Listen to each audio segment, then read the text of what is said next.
आंसू आखिर कितनी किस्म के होते हैं और एक नॉर्मल इंसान की आंखों में एक साल में कितने गैलन आंसू पैदा होते हैं। सबसे पहले यह है कि टीयर्स यानी कि आंसू सिर्फ एक किस्म के नहीं होते, ये दरअसल 3 किस्म के आंसू होते हैं जो आंखों से बहकर निकलते हैं। रिसर्च के मुताबिक एक नॉर्मल इंसान एक साल में तकरीबन 30 गैलन आंसू प्रोड्यूस करता है, यानी तकरीबन 113 लीटर से ज्यादा टीयर्स पैदा करने का लिक्विड पैदा होता है। आंसू हमारी आंखों की आईलिड्स के बैक पर मौजूद लिग्रेमल ग्लैंड से पैदा होते हैं। टीयर्स में एंजाइम और साल्ट्स भी मौजूद होते हैं और ये एंजाइम और साल्ट हमारी आंखों को जरासीमों के खिलाफ भरपूर हिफाजत करते हैं। अमूमन हम समझते हैं कि आंसू जिस मौका पर भी आए एक ही जैसे होते हैं, जैसे कोई चोट का लग जाना या किसी का बिछड़ जाना या खुशी के आंसू, मगर ऐसी कोई बात नहीं। पहली किस्म बेजल टीयर्स हैं। ये वो टीयर्स हैं जो हमारी आंख में हर वक्त मौजूद रहते हैं। अमूमन जब आप किसी की आंख को भी देखें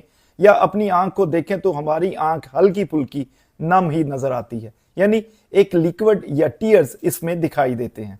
ये टीयर्स आंख में ही रहते हैं और इसकी वजह से आंखें डस्ट वगैरह से महफूज रहती हैं। इन टीयर्स में साल्ट और लाइसोजाइम्स की मौजूदगी की वजह से आपकी आंखों में बैक्टीरिया ग्रोथ नहीं कर सकते। दूसरे नंबर पर रिफ्लेक्स या इरिटेंट टीयर्स हैं। इन टीयर्स का काम ये होता है कि कोई चीज, कोई पार्टिकल, मट्टी या रेत या फिर प्याज के काटने से जाने वाले लिक्विड छोटे छोटे कतरे आंख में चले जाए तो ये इसको आंख से फ्लश आउट करने के लिए इस्तेमाल होता है। और सबसे इंपॉर्टेंट तीसरी किस्म है जो सबकी जिंदगियों का हिस्सा है, जिन्हें इमोशनल टीयर्स भी कहा जाता है। ये ऐसे टीयर्स हैं जो खुशी, गम और जब दर्द हो उस मौका पर हमारी आंखों से बहते हैं।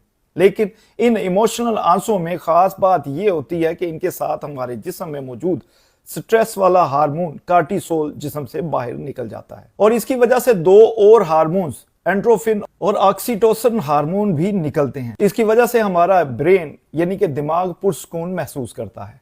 और अगर कोई चोट या दर्द की वजह से आंसू निकलें तो ये हार्मोन्स पेन रिसेप्टर्स को स्लो करते हैं। इसकी वजह से हमें दर्द की शिद्दत में कमी महसूस होती है। टीयर्स का सबसे बड़ा मकसद हमारी आंखों को तर रखना और साफ रखना होता है, यानी आंसू जो भी हो